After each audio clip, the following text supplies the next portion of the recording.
Welcome back sa Hole in the Wall. Here na sa Round 3! Dito sa round 3 tatlong players ang maglalaro pero bago sila mag-play, kailangan nila pumili ng isang box mula dyan sa mga boxes na nandyan sa likod. Ang dami dyan. Puzzle wall, blindfold wall, hubble wall, prop wall, swim wall, Tarzan wall. Okay, ang una natin tatanungin ay ang red ball. Halu-haluin muna natin, Doktor. Shuffle, Sige. shuffle, shuffle. Shuffle. Tara. Number 2. Number 2. Number 2. Ano kaya yan? Blindfold wall. Blindfold wall. Naku, kung sino man sa inyo ang inyong pipiliin na aming iba-blindfold, wala kayong makikita. Naku, pero yung dalawa sa inyo, tutulungan nyo yung isa, pumosisyon. Siyempre, yung dalawa mahuhulog. Okay? Sino maglalaro sa inyo? Si Ira na naman. Ikaw na naman, Ira. Pambira. Ang mapusok na si Ira. Sige, kung ready na kayo, play na. Play na. Pambira itong si Ira, no? Ibang klase ang kanyang determinasyon na ipakita sa buong mundo na siya ang pinakamahusay na manlalaro ng Hole in the Wall. Yan ako. Kung ready na kayo, laglagan na!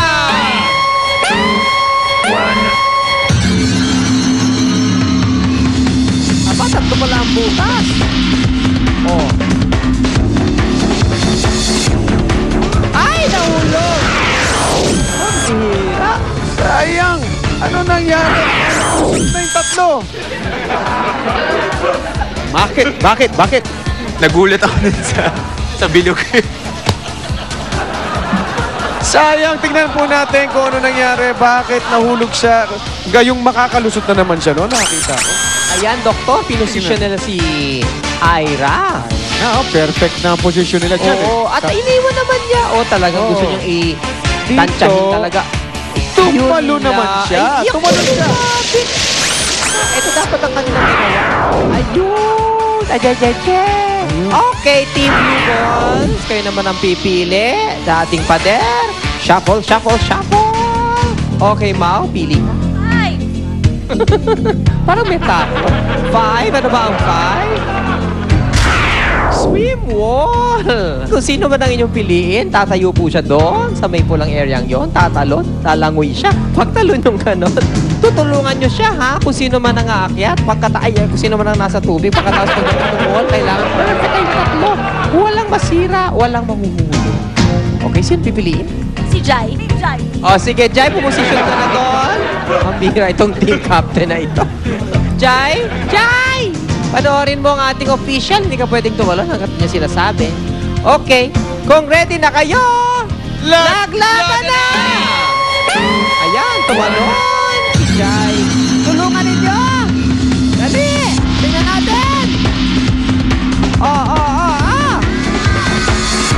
Ay!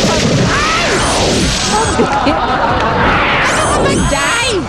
Nanggaling ka na sa tubig, bumalik ka sa tubig. Namiss mo ba yung tubig? Pambihira ka! Ikwento mo nga sa akin, ano nangyari doon? Ano nangyari? Hindi rin niya alam kung ano nangyari. Ito po ang nangyari sa instant replay.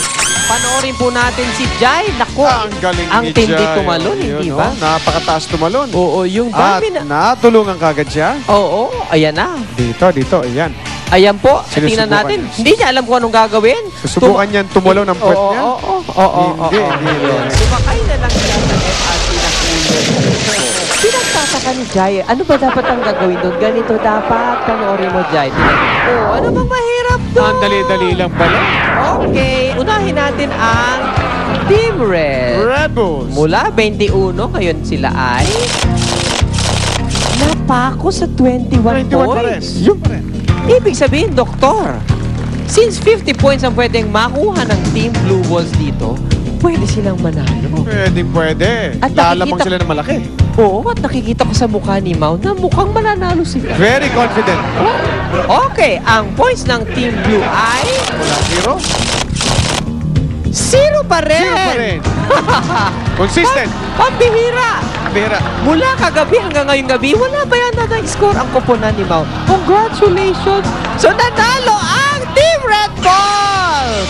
Wow, nanalo sila ng 50,000 pesos! Wow! Congratulations, At Doktor, Ira. ibig sabihin yan, sa jackpot round sila makakapag-decide kung sila ay magpapas o magpe-play. magpapas ba o magpe-fly? Ano kaya mangyayari? Naku, malalaman natin yan sa pagbabalik ng Hole in the Wall!